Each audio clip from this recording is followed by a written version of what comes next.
Magandang umaga sa lahat. Bago natin formal na buksan ang ating talakayan para sa asignaturang ito, ay nais ko muna kayong tanungin kung ano ang pagkakaintindi ninyo sa sawikain ni Confucius na nagsasabing hindi na baling mabagal ang pag-usad mo, basta hindi ka humihinto.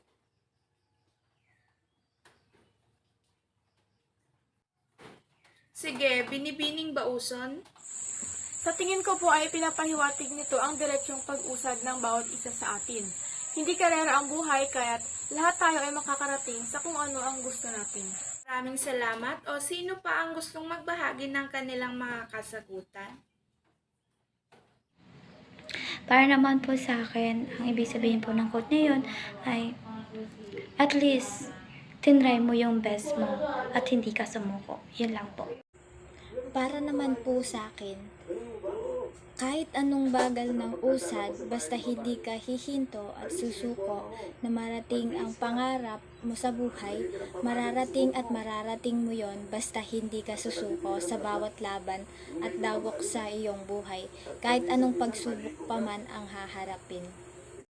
Para po sa akin, kahit po gaano kahirap at kabagal ng progreso sa ating tinatahak, huwag po tayong huminto.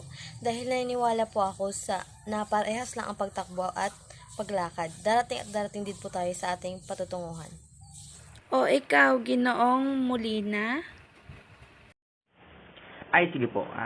Sa tingin ko po ay ang ibig sabihin ni Confucius sa sabi kaing iyan ay kailangan ituon natin ang ating pansin sa kulay ng paglalakbay natin, hindi doon sa layo nito.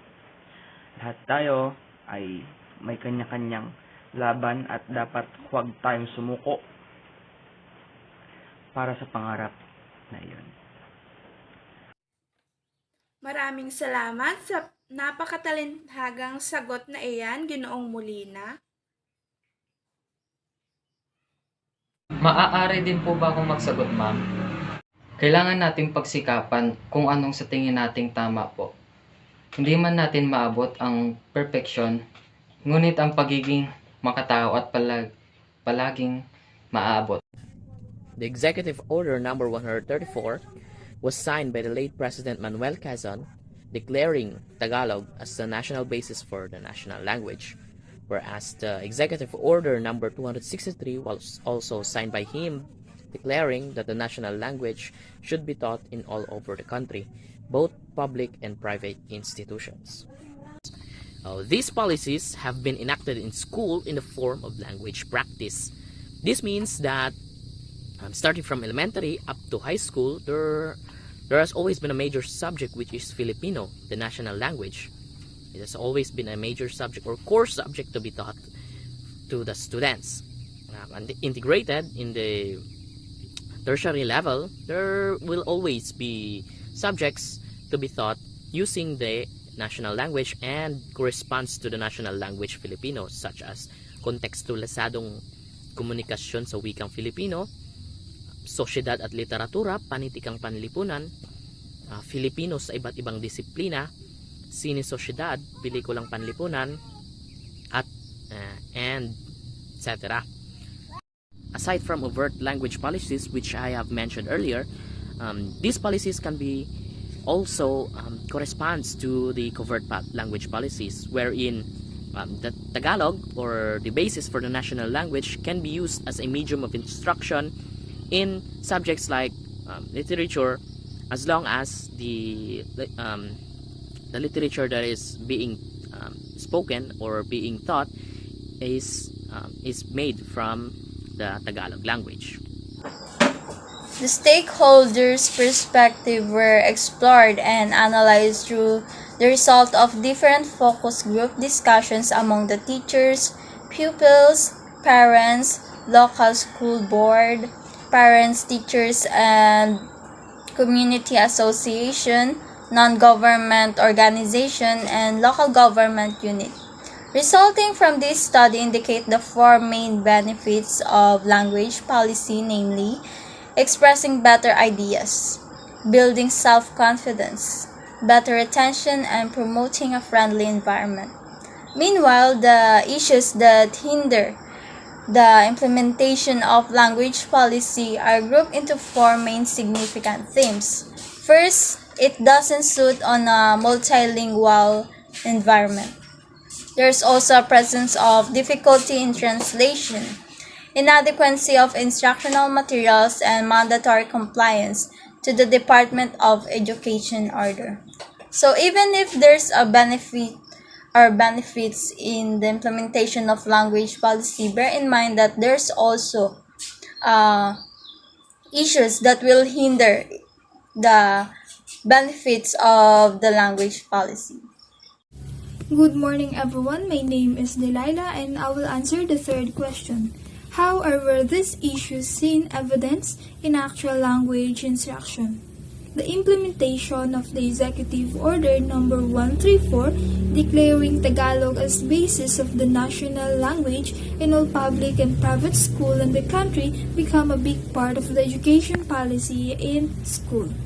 Filipino language was being used as a medium of instruction in school, and with that, in school there should be an adjustment both to teacher and students in using a language in order for all the students to really and further engage to the discussion in the classroom.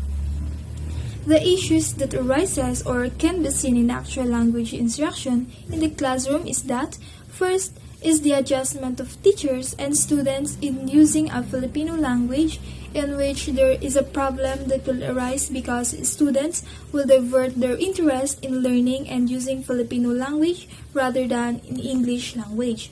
On the other hand, in learning other English subjects like math and science, students will find difficulty because they're more used to speak in Filipino language. Therefore, because of not being used to speak English, language code switching will arise because students are more comfortable using Filipino language in explaining. They are more able to express themselves, their opinions and suggestions in using Filipino. And it's also a way for them to build a strong and effective communication to other people. Second, proficiency in English language could not be attained by students because the language that is being used as a medium of instruction is Filipino. With that, Filipino language is always used. And lastly, the issue that can be seen in actual language instruction is that the students will learn more, not only the basic in Filipino language, but more than that. They will more enrich and further develop the national language. Students, even teachers, will be an effective communicator, and they will be able to further enhance their communication skills and macro skills in their own language, such as writing, listening, reading, and speaking. In addition, using Filipino language as a medium of instruction in school, students and even teachers learn the language more, and at the same time get to know the richness of their own culture.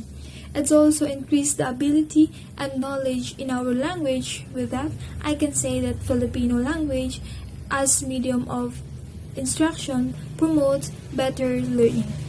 Thank you. Question number 4. Do you agree or disagree with the policy? We agree to the policy. We agree to the Executive Order number 263 that was issued on April 12, 1940, that our national language will be used to all public and private schools in the country, most especially in the primary or elementary levels. As we observed from the scene, students were able to speak and express their thoughts and ideas because they were familiar and comfortable to the language being used in the discussion. Thus, this policy stimulates an effective, expressive, and a communicative learning, so students learn in the best way. However, it is more ideal if we should also give them the opportunity to explore and grow in different languages like English language and their mother tongue. So they will learn the international language and they will also help to preserve their identity.